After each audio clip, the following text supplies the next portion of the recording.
बंधुगण वर्तमान ओडिशा रे एक प्रकार द्वितीय शिल्प विप्लव ये चली आज ओडिशा को 20 लाख कोटी टंकार पुंजी प्रस्ताव आसी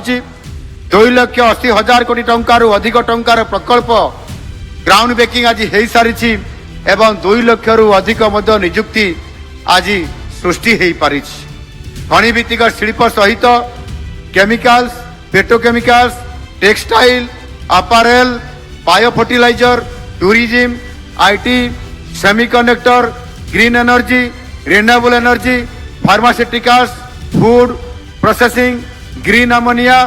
बायोफ्यूएल यही भाव में 16 सेक्टर रे आज आम 20 लाख कोटी टंकार प्रोजेक्ट को आज आम एमओयू साइन करी आज आम ओडिशा रे इन्वेस्टमेंट करने आज आम संपूर्ण भाव में प्राथमिकता देइछु एवं काम मध्य आज आरंभ होइछि एवं भारत वर्ष रे आज द्वितीय बृहत्तम स्थान अधिकार करने सहित द्वितीय स्थान अधिकार करने सहित आम बहुत बड़ आज आग को बढ़िया जाऊँ केवल देश में बड़ कंपनी नुहे